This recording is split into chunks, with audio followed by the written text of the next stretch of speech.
Yep, you are correct. There's just one spot. It seemed like the same spot every time that the picking would go the wrong way. Oddly enough, I think it was on one of the easier spots because it was like that, like 1, 2, and where all the string change stuff actually went well. So we're gonna focus on basically that piece just over and over again. The only thing that's going to change is the starting note down here. Everything else stays the same. It's like the first half we see we're starting on this B note.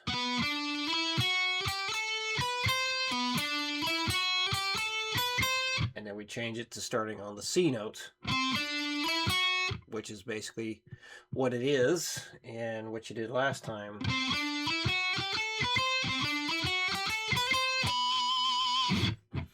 So let's drill that. Count of 3. 1 and 3.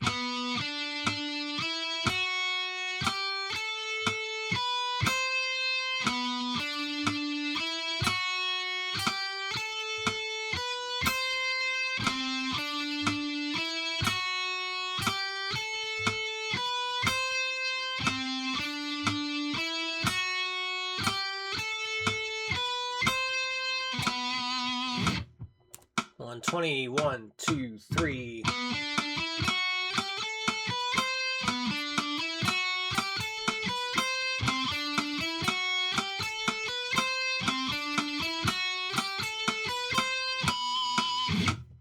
$180.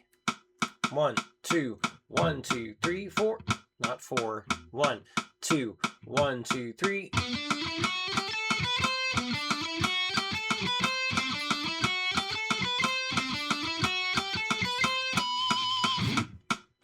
And 240. 1, 2, 1, 2, 3.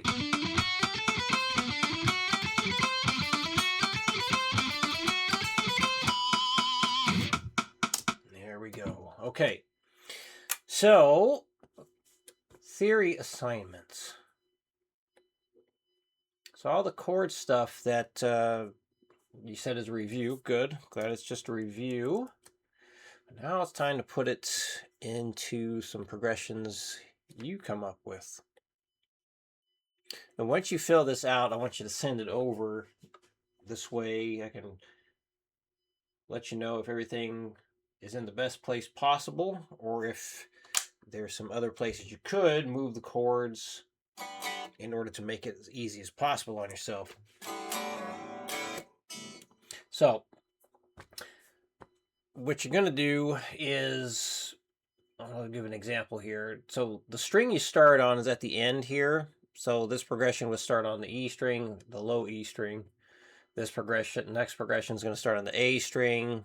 This progression is going to start on the D string, and so on.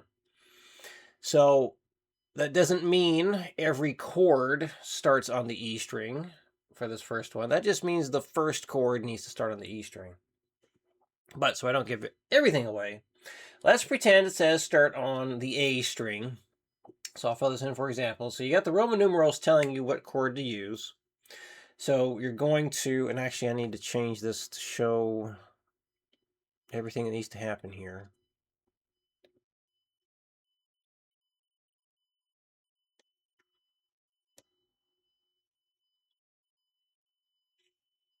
Let me turn these panels on, or at least that panel. Uh-oh.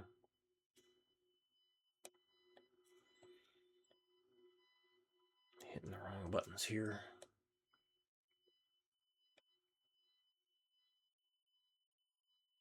Okay. So, again, you're going to be starting on the low E string for this one. I'm going to start on the A string just to demonstrate what to do here. So, chord number 6. 1, 2, 3, 4, 5, 6. A is the 6th note in. So we're going to have an A minor chord to start. Let me get this thing out of the way. There. So you're going to tab that out. And then you're going to hit the letter A, which I think you already know about, so you can enter the chord name. You go to the next thing. Now, chord number 2, which is a D minor. So you got to think, where's the closest D minor?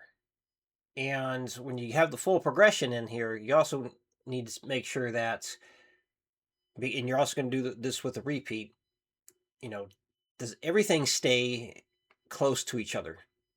Or does it seem like you're kind of venturing off too far? And then when you have to do the repeat, you're rather far away from the starting chord. So you got to think of it like a circle. You kind of want to circle back to the beginning when you're doing this stuff. So, you could play the D minor down here, but I don't think that's good enough, because all we have to do is move it up just a little bit there. I'm also thinking of it like root note to root note. Like, how are we going to go from root note to root note of the chords? So again, you could go from A down to D here, or you can go A to D here. To me, that's much more efficient. So we're going to play that one instead. Then enter the, whoops. There we go. And then enter the chord name. All right, so we got chord 2 down to chord number 1, which is the C chord. So makes sense, just straight on down to the C's. It's just right there. Usually, not always, but usually, if the chord number is like right next to each other, like 2 to 1 in this case, just go straight down to that. Sometimes people will like jump strings, whatnot, thinking they have to make it more complicated, but we don't want complicated. We want simple. And then chord number 5. So again, we could jump up to here.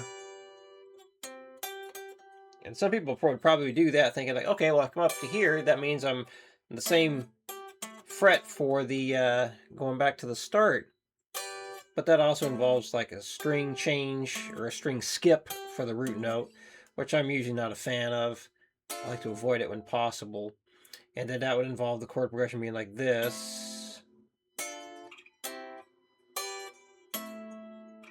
And actually, when you do this, when you practice everything, arpeggiate it.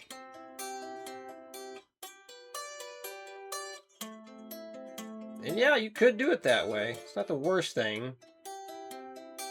But I think the better idea would be going here straight down. So you're not going up a string and over 2 frets. You're just going down 1 string, same fret for that G chord.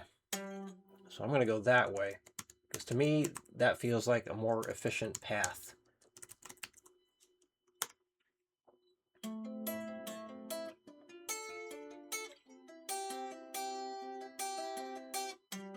Because then you just move it up. Chord shape changes a little bit there.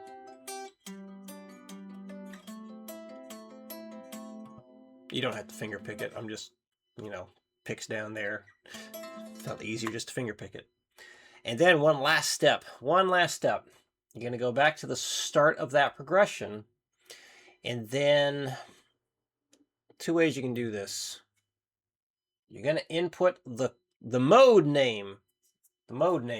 Basically, so you got chord number 6. You got to think, well, what is the 6th mode that happens in key? And then you put that in. We want to do this to help us memorize the modes. Really that, to help memorize the modes, make sure we remember like how this stuff works.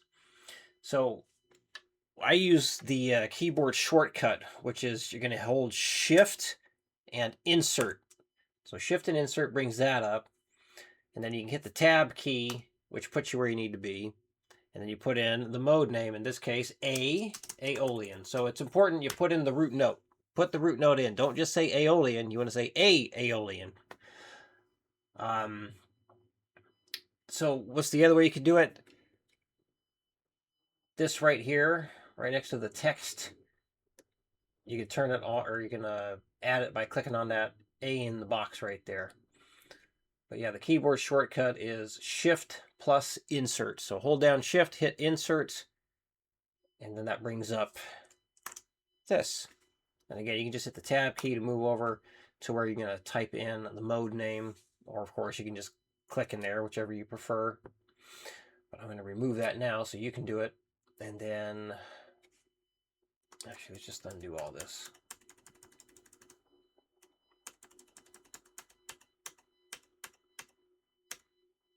There. All clean. Whoop, clean for you. So yeah, once you got it filled in, send it over so I can check it out, and we'll go from there. So yeah, put in the chord, label the chord, and the mode for each progression. And I think that covers it. All right, any questions come up, let me know, and I'll see you again in your new videos.